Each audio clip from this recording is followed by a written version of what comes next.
Dalam hidup yang singkat ini, terkadang banyak sekali hal yang mendasar bagi kita untuk menemukan alasan dan mengungkap setiap misteri yang Tuhan berikan. Walaupun terkadang hasil dari temuan yang kita peroleh bahkan juga tidak sesuai dengan apa yang kita harapkan, atau bahkan sempat membuat kita merasa kaget dan benar-benar tidak percaya dengan apa yang sedang terjadi. Sama halnya dengan kisah yang akan aku ceritakan pada podcast ini. Semoga melalui kisah ini, untuk kalian yang mendengarkan akan merasa terhibur. Pertama-tama, perkenalkan, namaku adalah Rico. Aku baru saja lulus dari SMA dan sekarang aku sedang bekerja untuk mencari biaya agar aku bisa melanjutkan pendidikanku ke perguruan yang lebih tinggi. Karena ini merupakan impian dari almarhum ayahku, yang dimana sangat menginginkan agar aku bisa menjadi seorang dosen. Iya, sama seperti dirinya, yang dimana juga merupakan seorang dosen pada salah satu universitas ternama yang ada di Indonesia. Untuk jurusan yang nanti akan aku ambil, kemungkinan besar adalah hukum. Karena selain ingin menjadi dosen, tapi aku juga ingin menjadi seorang pengacara yang handal. Amin. Kisahku ini terjadi beberapa tahun yang lalu. Tepatnya pada saat aku masih duduk di bangku kelas 2 SMA. Yang dimana pada saat itu aku memiliki seorang kekasih yang bernama Desi, anak dari seorang pengusaha kaya di kotaku.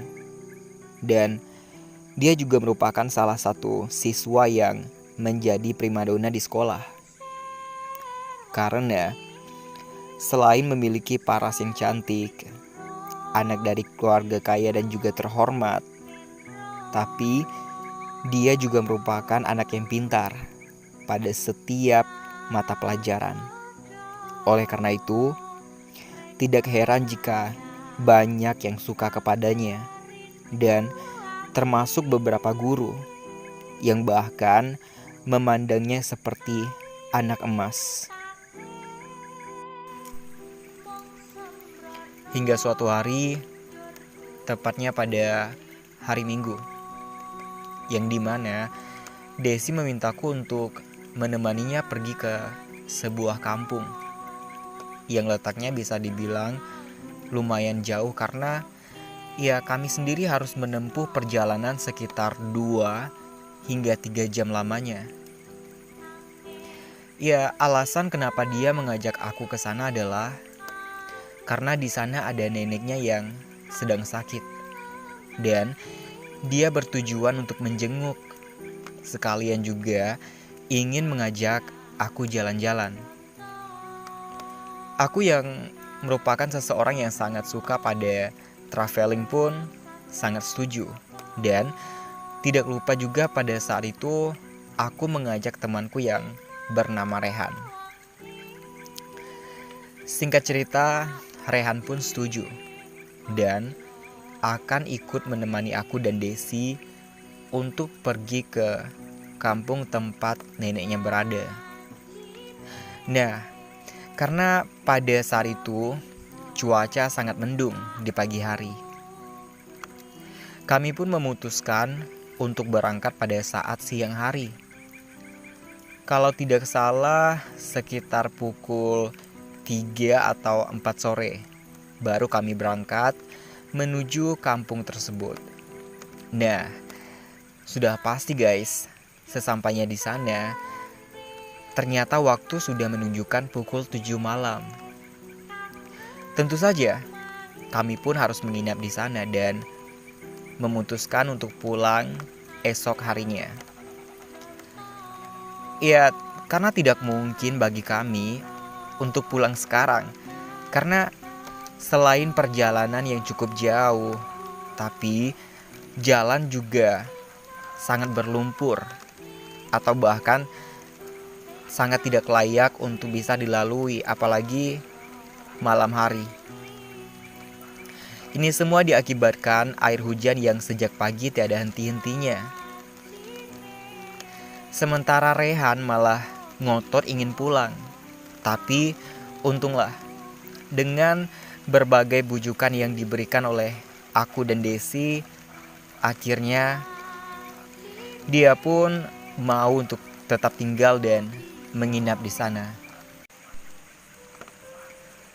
Karena masih di perkampungan dan lumayan jauh dari kota, ya di sana hanya menggunakan tenaga surya sebagai listrik pribadi dan akan bertahan hanya dalam beberapa saat.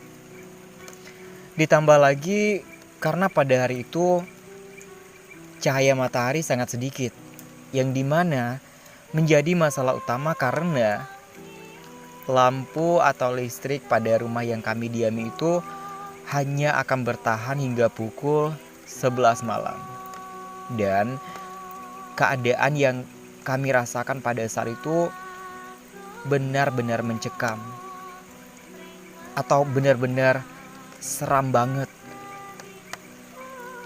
Sementara Desi sendiri yang tidur bersama dengan neneknya sudah terbiasa dengan keadaan yang seperti ini. Dia juga tinggal di sini ketika dia masih SMP dulu. Sementara aku dan Riko sangat sulit untuk bisa tidur. Karena keadaan seperti ini benar-benar asing bagi kami berdua. Sehingga kami pun memutuskan untuk bermain game hingga subuh. Namun pada saat waktu menunjukkan kira-kira pukul 2 pagi, tiba-tiba kami mendengar suara tangisan dari sebelah kamar yang kami tempati, dan sumber suara itu ternyata berasal dari kamar Desi dan neneknya. Di suasana yang sangat gelap itu, dengan pencahayaan api hanya menggunakan lilin, membuat suasana semakin kian mengerikan.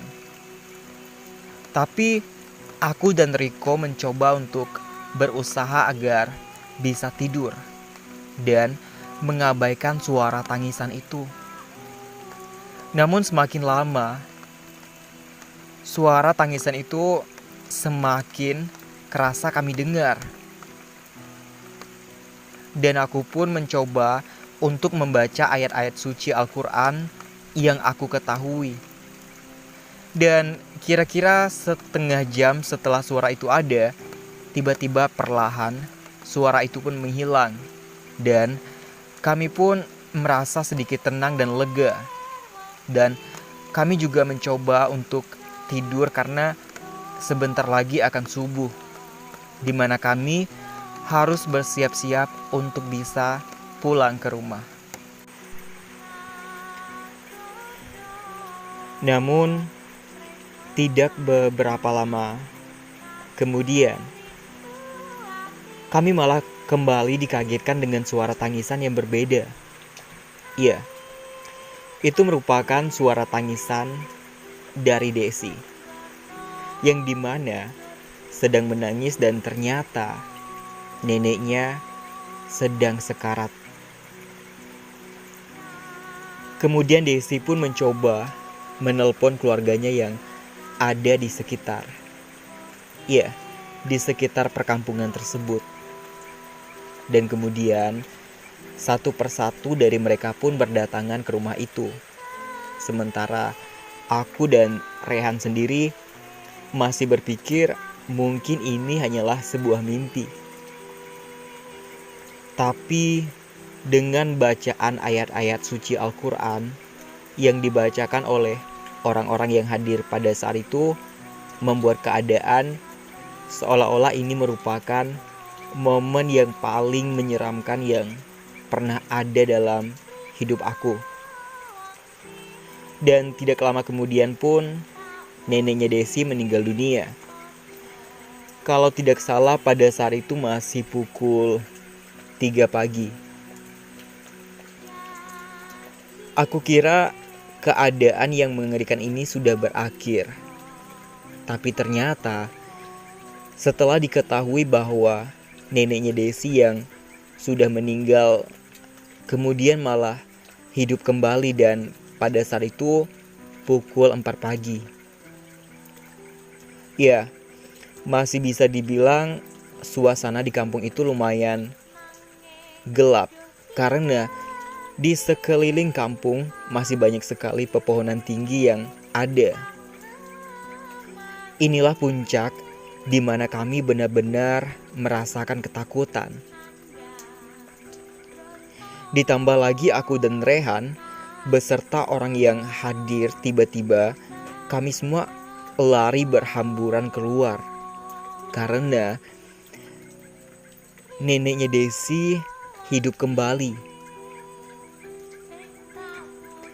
Dan yang lebih mengerikan lagi adalah neneknya Desi malah mengambil parang dan mencoba untuk mengarahkan parang tersebut kepada siapa saja yang ada di dekatnya. Aku dan Rehan yang benar-benar merasakan ketakutan pun memilih untuk pergi ke rumah salah satu warga. Sementara Desi dan beberapa orang lainnya tetap tinggal di sana dan mencoba untuk menenangkan si nenek. Hingga tidak lama kemudian matahari pun mulai muncul. Dengan segera aku dan Rehan pun segera pamit untuk pulang ke rumah kami masing-masing. Dan kami sendiri yang masih dalam keadaan shock lupa untuk memberitahu Desi yang pada saat itu masih berada di rumah neneknya. Hingga beberapa hari kemudian, aku pun akhirnya bertemu dengan Desi di sekolah. Aku awalnya ingin menanyakan tentang apa yang sebenarnya terjadi. Namun, karena pada saat itu aku melihat dia masih dalam keadaan yang sangat berduka pun mengurungkan niatku dan mencoba untuk menghiburnya agar bisa lebih tenang. Dan hingga sekarang aku masih belum mengetahui secara jelas dan pasti mengenai kematian dari nenek Desi tersebut. Tapi berdasarkan beberapa kabar yang aku dapatkan, ternyata almarhum neneknya Desi itu menyimpan atau menggunakan sesuatu yang berhubungan dengan alam gaib. Dan untunglah dengan bantuan dari para petinggi agama di kampung tersebut, akhirnya pun neneknya Desi berhasil ditenangkan dan semoga neneknya Desi bisa tenang di alam sana.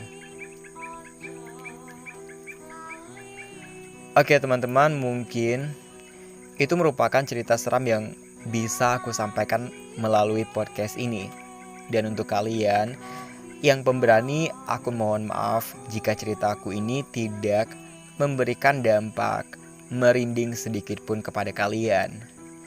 Sebagai penutup dari podcast ini, semoga kita masih bisa bertemu pada cerita lainnya. See you dan sampai jumpa ya teman-teman. Semoga kalian sehat selalu dan sukses. Goodbye.